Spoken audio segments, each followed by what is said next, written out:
Hello and welcome to another episode of Work 2.0, the podcast. I'm your host, Rachel Wells, and this is where we talk AI, power, and the future of work. Now, this episode is a little bit different because over the past few weeks and months, you're accustomed to hearing me or watching me interview experts behind the changing nature of work. I've been privileged to have sat across some of the greatest thinkers and innovators and entrepreneurs of our time. Sitting across virtually for me, we've had Ryan Serhant, star of Owning Manhattan and real estate entrepreneur and mogul. We've also had Dr. Ben Gretzel, the godfather of AGI. I've also interviewed CEO of Coursera.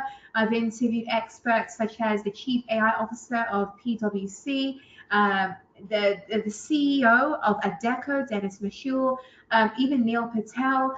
So many people I've interviewed over the past year, in fact, since Work 2.0, the podcast, became a podcast. And today is a little different turn. We've done Work 2.0 on the road, where I've taken you with me at the Work Human Forum event, also South by Southwest London. But today, there's no one sitting across from me today. This is actually a solo podcast episode. Next week, we will have a guest on our episode, provided everything scheduling-wise goes according to plan. But today, it's just you and I. And I want to talk to you about something that's been having a lot of creators and writers and people involved in digital publishing, specifically on Substack, feeling a bit uncomfortable, up in arms, or everyone having a bit of mixed opinions about. And by now, if you've not been hiding under a rock, you know exactly what I'm talking about. I'm referring to the Substack and Pangram collaboration, which was announced just recently. In fact, last week, this is what happened. Last week, I was writing my newsletter, as I usually do, for Work 2.0. And as I was writing, I believe it was Tuesday's or Wednesday's newsletter, I noticed, oh, this is something a little bit different. There was a button there to scan for AI text. Initially, I didn't pay it too much mind. I thought, okay, let me just leave that. But it did linger in my head. Why did that button just pop up? It wasn't there before. And sure enough, when I looked into it, I saw that Substack, Chris Best made the announcement. They had partnered with Pangram for AI text detection across Substack. Caveat, it will only detect AI plagiarism or AI text, AI generated, AI assisted text rather, for text that's written on Substack on or after July 21st, 2026. Okay. So anything before that, you cannot run through the checker, unfortunately. So I want to talk about it because there's been a lot of debate about it. Is it good? Is it bad? Is it going to hurt the creator economy on Substack? I've been on Substack with Work 2.0, the podcast, for about a year, and with the newsletter, Work 2.0 newsletter, which has expanded and grown recently as we are growing into enterprise partnerships as well. But I've been in the newsletter started last year, I believe it was last year, March 2025. So been a while, and I've seen, it's been really a privilege to be watching Substack evolve from the time that I started up until now. A lot more people are joining Substack, which is great. There's a lot more engagement. I think people are sick and tired of LinkedIn, because LinkedIn is one of those platforms that has a high concentration of AI slop. Someone posted a commentary on Elon Musk's statement when he was interviewed by Zanny Minton Beddoes from The Economist. And he said that, you know, he personally despises LinkedIn. He absolutely detests it. And I in a way, I can agree with him, as much as I'm an avid LinkedIn user, because LinkedIn has turned into a cesspit, a cesspool of slop from AI, where everyone's sharing their latest thought leadership or concept or ideas, which you can just tell, you can just sniff it, you can smell the metal from the robot almost. It just reeks of non-genuine, non-authentic content.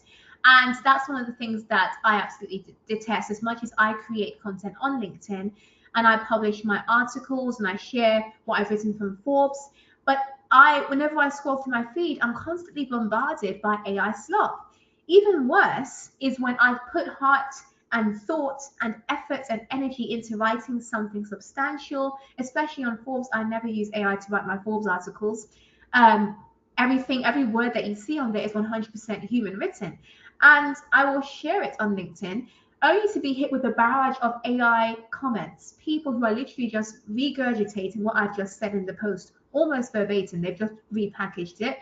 Or, you'll have comments that will, use those typical binary statements. It's not this, but it's this. Or, just a typical AI, is a way that AI speaks. And you'll see it in those comments where, it looks like they're trying to create their own thought leadership, a spin-off of what I've written. And I'm like, well, it's actually not working in your favor. No one's going to be looking at you as the expert here because you're clearly not just using AI to assist your workflow. AI is the workflow. You just handed your brain over to AI and said, AI, look at this post, give me a comment. And I don't appreciate that. And so, yes, LinkedIn has turned into a cesspit, a cesspool of AI slop, and people are becoming more and more fake, less genuine, and it is tiring and it is exhausting. And so Substack is clearly trying to make a distinction here, saying we want nothing to do with that. We are a genuine platform where there's genuine human connection, where real thought leadership is expressed, real expertise is shared and valued, monetary value through paid subscriptions, as well as just value through people collaborating, recommendations of Substacks, just sharing across the platform. And I love Substack for that. That's one of the things that drew me to Substack, that stood out to me, is that collaborative. It's not your everyday social media. In fact, it's not social media. It's a place where great minds gather, great minds think alike, discuss important themes under specific verticals like AI, like education, like technology, like business, like HR, so many verticals. And you get some really interesting topics and interesting discussions on there. And I've noticed from my experience that people tend to use less AI language there, and they tend to really express what they actually think. However, more recently, I've observed that across Substack, there, especially with Substack notes, it will look more AI written. And so what I've seen, this move where Substack is partnered with Pangram, which is an AI detector, to recognize when a content has been written with the assistance of AI, I think it's a valuable move, because what it immediately does is it signals to the industry of creators that are on Substack and to publishers and to thought leadership experts on Substack that we are different to LinkedIn. We are not standing for AI slop. We're not going to encourage it on our platform. No, we're not going to stop AI being used on our platform, but we are going to regulate it so that people know what they're signing up for, what they're getting themselves into, especially when they subscribe to a newsletter, especially when they follow an author on Substack, and especially when they're paying a paid subscription. I think people have the right to know, am I getting the thoughts and the expertise of a credible expert from their own unique point of view, from their industry, rather than them just relying on AI to just mass produce content and then they're just slapping on a dollar sign on top of it. So people have the right to know what they're getting themselves into, and I think that's really valuable. So here's what I've done. When I saw that there, I thought, okay, so you're forced into doing two things. One way is to take the easy way out and say you can disable it. So I could disable the feature and say, no, I don't want this feature to be allowed, so no one will know if my content has been written by AI. But I don't feel impressed to do that. I don't think that's necessary, and I'll tell you why in a minute. So you do take that option, or there's the option of leaving the scanner there. People will click scan for AI text, and it will detect if your text has been written with AI, and you can leave it as that. Or the third option is you can allow the option to be there for people to scan for AI text, and you can also include in there like a disclaimer stating, okay, yes, there's AI text, but this is how I use AI as part of my writing workflow. And it's the latter option that I've opted in for. And let me tell you why. One of the things I've observed as a journalist, when I've interviewed experts, when I've been studying organizations when it comes to AI implementation, is the biggest issue we have in organizations today is a lack of trust. And that's why I've developed what I've called the Trust AI framework, where the first T in that acronym of trust is transparency. If you want to implement AI in your organization, you won't be able to do it effectively without establishing trust between you and your employees, you and your stakeholders, you and your industry, your market. And for myself as a leading voice on this topic, I found it would only be necessary, it would only be befitting for me to not hide the AI detection, but to actually include a disclaimer and allow people to stand for it, and include a disclaimer that explains exactly how I use AI as part of my work. Now, I think this is where you'll be scared if you only use AI to completely write your content for you. Then you should be scared, because that's not ethical and that reduces your credibility. But for myself, I know my workflow is I have my own thoughts, my expertise, which is in my head, my brain capital.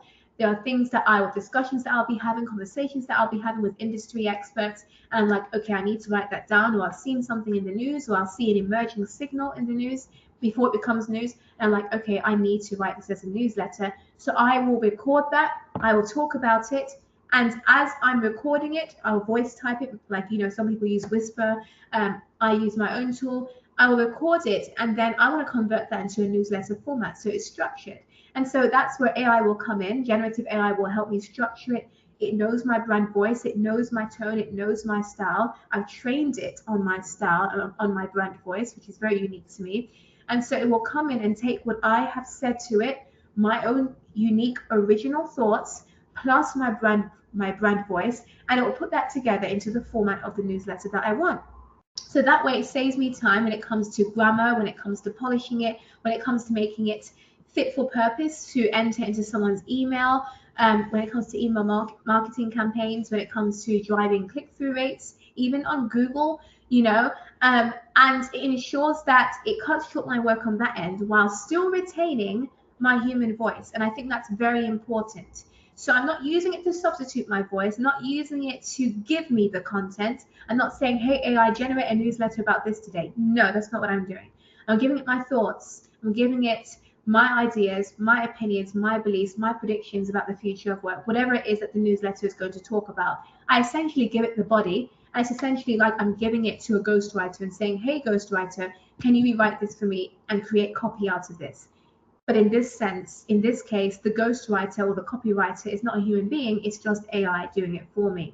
And I find that cuts short my work and makes it a whole lot easier for me to publish and produce content when I've got a myriad of other things that I'm dealing with throughout the week other than writing for Work 2.0 newsletter.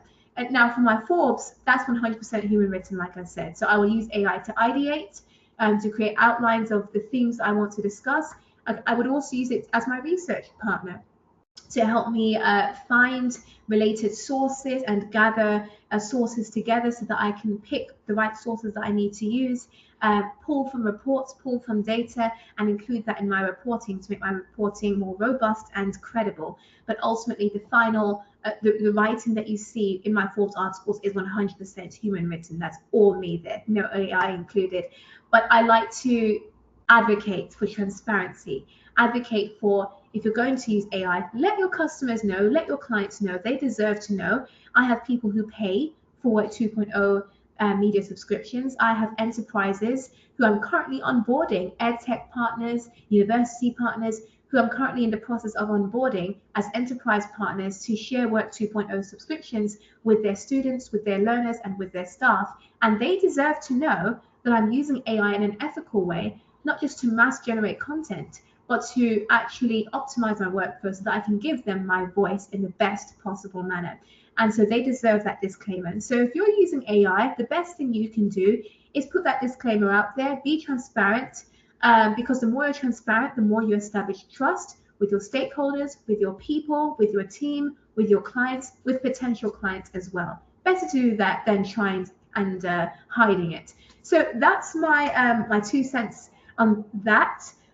For today, that's it for today's podcast. And if you found this podcast episode quite eye-opening, or anything in particular that resonated with you, feel free to shoot me a message in the comments. Let me know your thoughts. Share this episode with a co-worker or a team member, an employee, and let's really get this word out there and encourage AI adoption, but also AI transparency and trust building. I think that's absolutely vital in this era of this transition that we're in when it comes to AI.